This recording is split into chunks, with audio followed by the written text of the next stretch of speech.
on est parti. Voilà, donc nous voici en Haute-Provence, sur la commune de Forcalquier. Donc ici, comme d'habitude pour ceux qui connaissent nos vidéos, on a une fameuse plantation de pistachers en agroforesterie. Donc avec un système qui est donc des arbres à pistaches. Et bien sûr, comme pour nettoyer tout ça, on a implanté donc une culture de lavanda au centre et du sainfoin. Et donc cette année, c'est une année à herbe. Et on a bien sûr nos moutons pour faire le boulot. Alors, qu'est-ce que ça donne? Ben, ça donne qu'on y arrive quand même. Donc ça a été compliqué. On a eu beaucoup d'herbes cette année.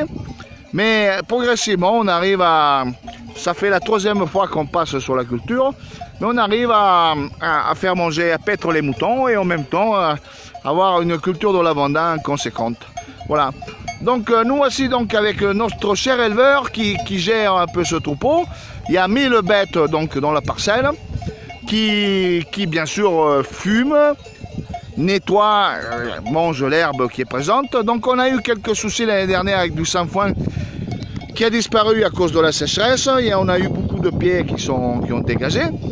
Et donc on a, disons, une herbe qui n'est pas trop régulière. C'est une herbe qui est un peu mélangée, il y a un peu de tout. Le chardon est reparti. Mais il y a encore la présence de sainfoin, comme on peut voir, au milieu des rangs de lavande.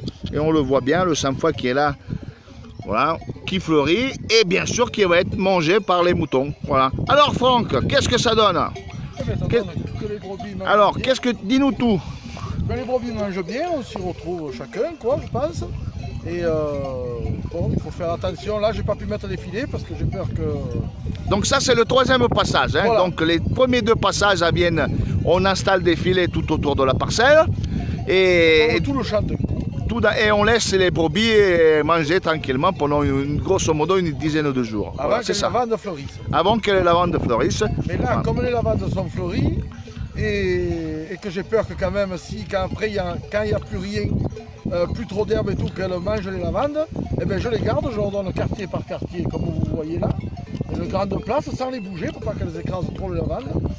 Et en même temps qu'ils n'attaquent pas trop les arbres aussi. Ils n'attaquent pas trop les arbres, mais là on ne les touche pas, comme vous voyez, il n'y a pas une tête en l'air.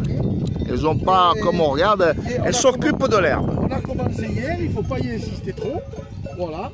Et après les enlever délicatement et les mettre dans le grand parc qu'elles ont à côté, quoi, qui va vers les 3, qui fait une 50aine d'hectares. Voilà. Voilà. Et donc ben, je les lâche une fois le matin, une fois le soir. Et tu les laisses libres comme ça? Je les laisse libres comme ça, je leur donne 3-4 hectares, guère plus, mais bon, qu'elles soient libres. Et dès qu'elles commencent à s'ennuyer, à être bien pleines et tout, ben, il faut les enlever parce que sinon elles ont tendance à taper un peu les lavandes. À tirer un peu les lavandes, à faire un peu les coins aux arbres, à faire un peu. Voilà. Voilà. Bon, tu es bien équipé pour quand je vois que tu as tes 2 chiens qui travaillent, qui surveillent. Ah, les chiens qui travaillent, là, il n'y en a pas besoin parce que les brebis ne bougent pas, mais bon, après, quand il faut, ben, ils sont opérationnels, quoi, voilà. Voilà. C'est une technique qu'on a mis au point un peu tous les deux. Hein. Voilà, au démarrage, tout le monde se foutait un peu de notre gueule. Bon, moi-même, je suis quand même le propriétaire du coin et je tiens mes arbres à pistaches. Donc là, il y a 6 hectares de pistaches et donc en même temps, j'avais de l'herbe. J'ai dit à Franck, pourquoi pas en profiter. On fait un deal tous les deux et puis ça se passe bien. Hein. Ça fume, ça mange. Et ça respecte, on va dire, une partie des arbres. Quelquefois, ça grignote un peu. Mais bon, on va essayer au printemps prochain de trouver un système, grâce à un système de pulvérisation sur les arbres, pour éviter que les moutons, ben, de temps en temps, tapent un peu dans les arbres. Quand ils sont parqués. Sinon, quand ils sont pas parqués, ils ne les touchent pas. Voilà, quand ils ne sont pas parqués, c'est vrai que ça touche. On ne peut pas être partout et chacun ses de les garder, voilà. Là, je prends le temps pour... Voilà. Voilà, mais bon. Alors, qu'est-ce que ça donne au niveau du manger? Donc là, on voit la partie qui n'est pas broutée qui n'a pas été broutée par les moutons.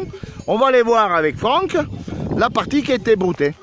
En attendant, on passe devant un beau pistachier. Et qu'est-ce qu'on voit? Ben, on voit les premières pistaches. Je dis, con, elles sont là. On y est arrivé. En Haute-Provence, on arrive à produire des pistaches.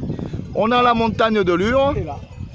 On a la montagne de Lure, on a les pistaches et à gauche, bien sûr, on a la Méditerranée à une centaine de kilomètres. Voilà. Et en même temps, on a les plantes locales, bien sûr, comme la lavande, etc. Alors, et voilà, qu'est-ce que ça donne au niveau... Donc, c'est du lavanda en bio. Hein. Et Et qu'est-ce que ça donne le passage? Ben regardez, Voilà. c'est tendu, tendu de chez tendu. Voilà. Hein? Voilà. Et puis on voit bien les ronds qui ont été mangés progressivement. Elles vont un peu repasser là. Hein. Ah donc ouais, le soir tu les fais repasser avant de les parquer. Je les fais un peu repasser, Voilà, mais délicatement. De manière qu'elles mangent, qu'elles tapent pas trop. Mais regardez, c'est tendu de chez tendu. Et puis bien sûr, bon alors, des fois ça plie un peu la lavande, mais c'est pas méchant. On ne voit pas de lavandin coupé. Donc c'est que la plante elle est debout. Et puis l'herbe elle est tendue, elle est mangée. Et bien sûr, Sous les plants de lavande, elle le mange. Voilà, qu'est-ce qu'on voit? Ben, la fertilisation organique, qui est la merde des moutons et la pisse. Donc on peut même constater qu'elles vont chercher en dessous. Elles vont chercher en dessous l'herbe, la fameuse laitue, qui après monte et qui gêne beaucoup le ramassage de lavande. Voilà. Donc moi je dirais que c'est un système, c'est un deal entre un éleveur et un producteur de pistaches et d'huile essentielle de lavande. Hein. Mais tout le monde retrouve son compte. Ici, en direct de Fort-Calquier, dans un système agroforestier qui a été bien sûr mis en place avec Agrof, qui est une société spécialisée dans le consulting d'agroforesterie située à Dandouze. Et pour ça, je remercie beaucoup mon ami Daniel Eori qui m'a beaucoup aidé dans cette implantation. Merci, à bientôt en direct de Fort-Calquier, Lou le pistachier et Franck l'éleveur. Merci et à bientôt. Au revoir.